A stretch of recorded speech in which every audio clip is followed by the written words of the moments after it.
I know I eat too much. It's been said I've got an eating disorder, but I don't know what sort of disorder you would label it. Yeah, it's not bulimia or anorexia or any of those. But yeah, probably. Got a hang-up about food, I think, in general. But I like food. Sarah's seeing her surgeon, Mr. Patel, to discuss her gastric bypass.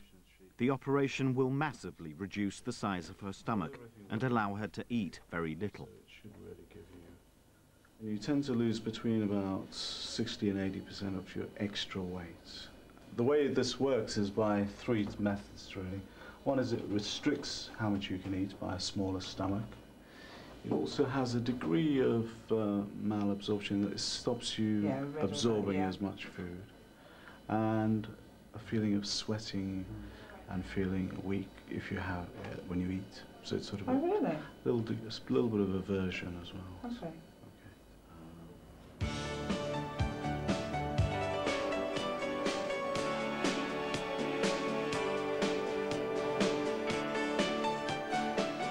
Everybody has a misconception that all fat people like me do nothing but eat 24 hours a day.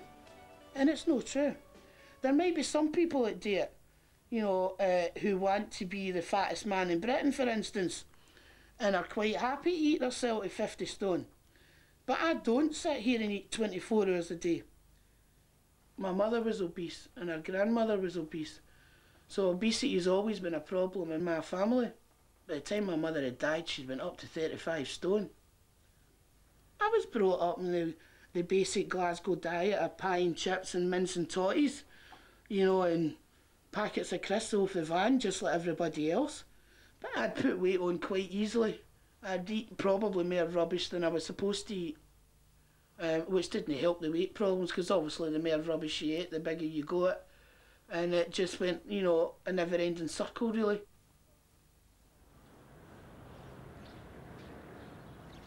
We didn't have a very good home life. There was a lot of violence, which might contribute to some of the weight problems, but there was sexual abuse in the family as well.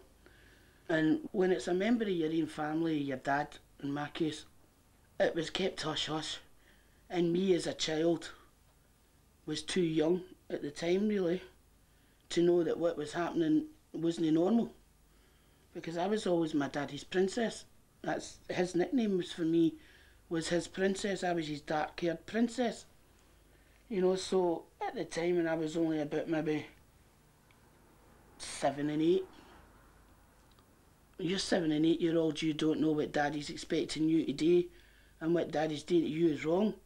You know, it's not until you get a wee bit older that you discover that what's going on in your bedroom and late at night and different things is not normal. So I didn't have an easy childhood. Definitely didn't have an easy childhood.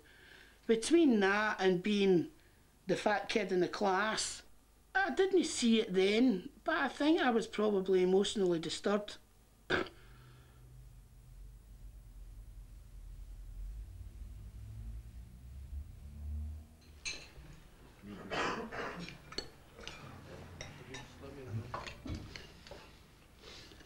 Ted is due for a health check at the doctor's surgery. Cheers, mate. They want to monitor his weight and to make sure he's sticking to his diet.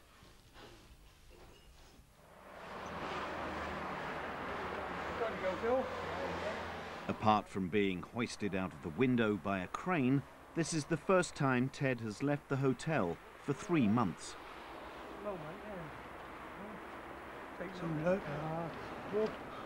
But for Ted, the prospect of a short walk to the surgery proves too much. Gonna take some blood. Because of me being a diabetic. Could you send a taxi around to the Pines Hotel, please? They're going into the back of Hathaway Surgery, please.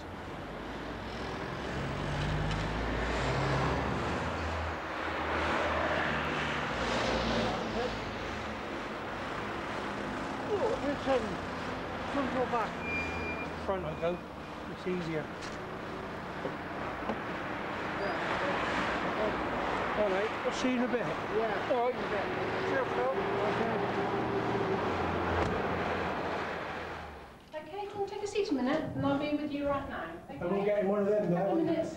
All right. I won't be long.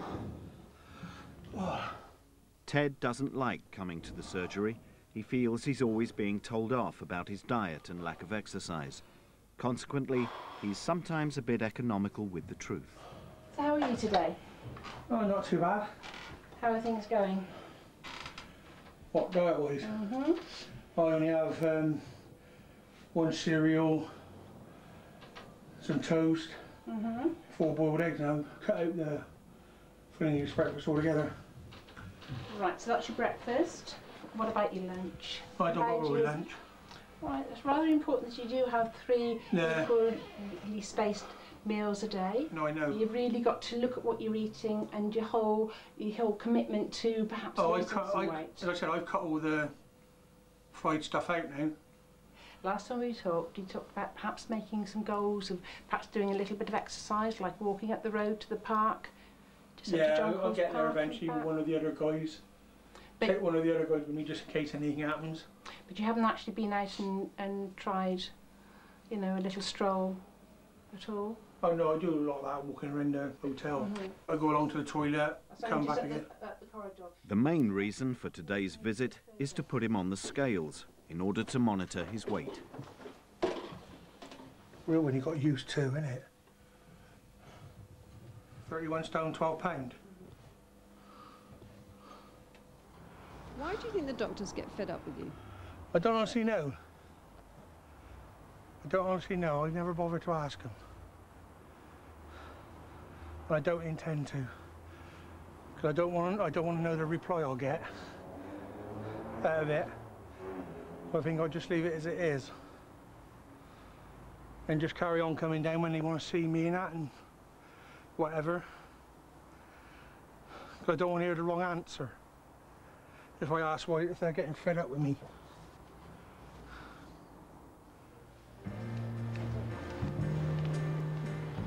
Sarah has been given a date for her stomach bypass operation. Today she's at the hospital for a final checkup before the operation can go ahead. It's taken 2.5 years of going round in circles. My health authority didn't want to pay for it because they saw it more as a luxury surgery, not a necessary operation. But like my GP said, who's been absolutely brilliant,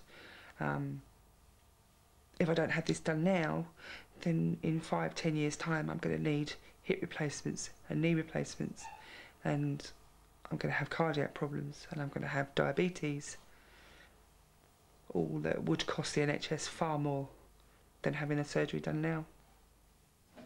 The risk of complications during the operation increases with the size of the patient. It's important that Sarah has not put on too much weight since her last appointment. I'm at the end of the scale now, and I'm desperate. And I don't think anybody should be put in this state where they're desperate. Things should be done before this happens. I'm sure if help was given in the first place, I wouldn't be in this situation. Always difficult for You won't me be when able I'm to so reach, I was short. gonna say, no.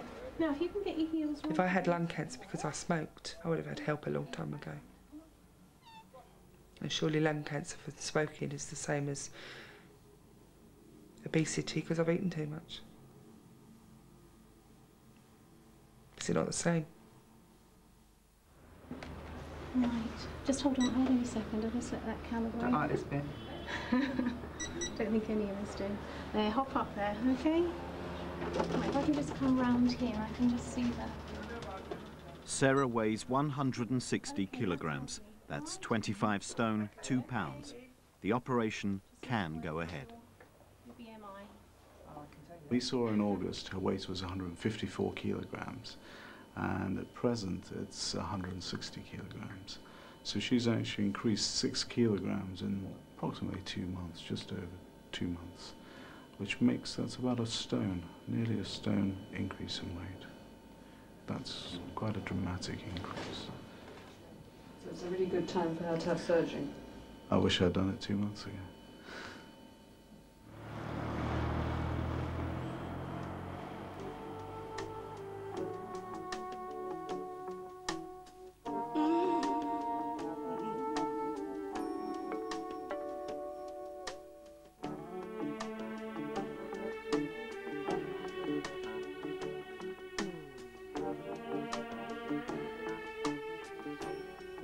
Unlike Sarah, Linda's condition is so extreme that there won't be any quick surgical fix for her. Any surgery right now is totally out of the question because I am a smoker, and they're saying basically my chances of surviving a general anaesthetic are next to nil. You know, to put you out for surgery obviously causes problems with most people, but being my size, the chances of me coming through a general anaesthetic are very, very bad. Social services provide Linda's meals. For the last 6 months, everything she eats has been strictly controlled by a dietitian from the local hospital. The dietitian are going to try and put me on a diet that she knows I haven't a hope in hell in sticking to, or that I'm going to cheat on. It's difficult to cheat if you can't get out of bed. No, when you've got a phone. I can wait till all the staff have left at 10 o'clock at night, and then I can phone the local chip shop and ask them to deliver a fish supper. And they're not going to say no. As long as you're willing to pay for it, they'll deliver it. So you can cheat if you want to cheat. And that's your lunch for today, look. What have we got? God, no Roast again. beef, potatoes, green beans, honey roast, sandwiches and your wee bag of fruit. No, wee bag of fruit. Okay.